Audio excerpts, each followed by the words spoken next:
खबरों का lunch box. नमस्कार, रेडियो मनी 9 पर आप सुन रहे हैं खबरों का लंच बॉक्स। मेरा नाम है अमन गुप्ता। सट्टेबाजी से जुड़े ऑनलाइन गेम होंगे बंद, दिल्ली में क्यों नहीं चलेंगी बाइक टैक्सी और किस बैंक की एफडी पर मिल रहा है 8% से ज्यादा ब्याज, बताएंगे आपको आज के बुलेटिन में। इसके अलावा बिजनेस फाइनेंस से जुड़ी कई और खबरें हैं, तो शुरू करते हैं खबरों का लंच बॉक्स। सट्टे वाले ऑनलाइन गेम के खिलाफ सरकार कर रही सख्ती की तैयारी। इसके तहत 3 तरह के ऑनलाइन गेम्स पर लगाई जाएगी पाबंदी। केंद्रीय आईटी राज्य मंत्री राजीव चंद्रशेखर ने कहा, ऑनलाइन गेमिंग को लेकर पहली बार बनाई गई है रूपरेखा।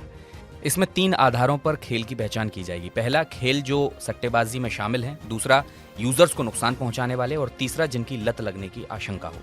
अगर किसी गेम में इनमें से कोई कारक पाया जाता है तो इन्हें प्रतिबंधित किया जाएगा। मंत्री ने कहा कि नियमों को अधिसूचित किए जाने के बाद 3 महीने के भीतर एक स्वनियामक संगठन इसके लिए किया जाएगा गठित।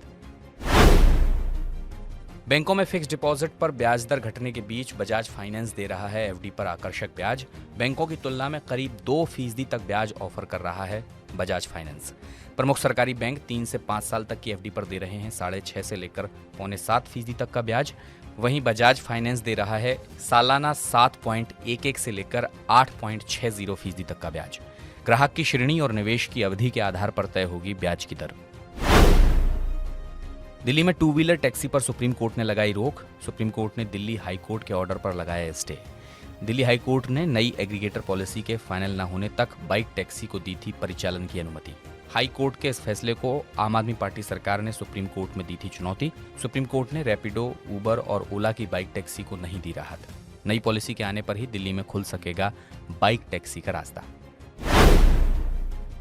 पंजाब नेशनल बैंक ने शुरू की IVR बेस्ड UPI 123 पे सर्विस। अब बिना इंटरनेट के भी किया जा सकेगा UPI से भुगतान।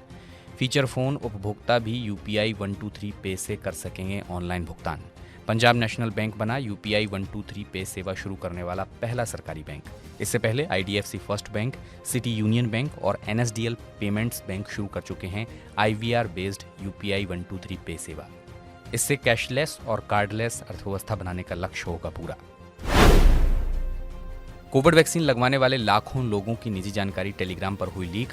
लोगों के phone number, gender, ID card और डेट ऑफ बर्थ जैसी महत्वपूर्ण जानकारी हुई सार्वजनिक। टेलीग्राम बोट पर किसी व्यक्ति का नाम डालकर उससे जुड़ी सभी महत्वपूर्ण जानकारी को किया जा सकता है हासिल। कोविन पोर्टल में रजिस्टर्ड मोबाइल नंबर से जुड़ी जानकारी है ये। किसी व्यक्ति ने कौन सी वैक्सीन कहां से लगवाई, इसकी भी जानकारी है ऑनलाइन उपलब्ध। समय से पहले खुदरा विक्रेताओं ने शुरू की एंड ऑफ सीजन सेल। चूंकि जुलाई में आने वाला है नया स्टॉक, ऐसे में विक्रेता करना चाहते हैं पहले से मौजूद इन्वेंट्री को खाली। बिक्री बढ़ाने के लिए ब्रांड्स सीजन के बीच में ही कर रहे हैं फ्लैश डिस्काउंट की पेशकश। आमतौर पर जून के अंत में शुरू होती हैं इस तरह की सेल। महंगाई की वजह से लोग कम कर रहे हैं खरीदारी। शॉपिंग के लिए लोगों को प्रोत्साहित करने के लिए भी दिया जा रहा है ये भारी डिस्काउंट। बीमा लेने के लिए आयुष्मान भारत हेल्थ अकाउंट यानी आभा ID बनवाना होगा अनिवार्य। इरडा ने बीमा कंपनियों को इस संबंध में दिया निर्देश। मौजूदा और नए पॉलिसी होल्डर्स को बनवानी होगी Ayushman Bharat health account ID। इसमें रखा जाएगा प्रत्येक नागरिक की स्वास्थ्य जानकारी का डेटा। हेल्थ ID स्वास्थ्य प्राधिकरण के अंतर्गत आयुष्मान भारत डिजिटल मिशन का है हिस्सा।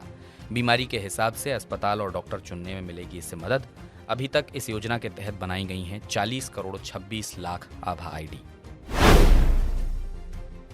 खबरों के लंच बॉक्स में बस इतना ही। बिजनेस और पर्सनल फाइनेंस से जुड़ी हर अपडेट के लिए आप सुनते रहिए रेडियो मनी 9 और डाउनलोड कर लीजिए मनी 9 का मोबाइल ऐप। चलता हूं, अपना ख्याल रखें। नमस्कार। खबरों का लंच बॉक्स।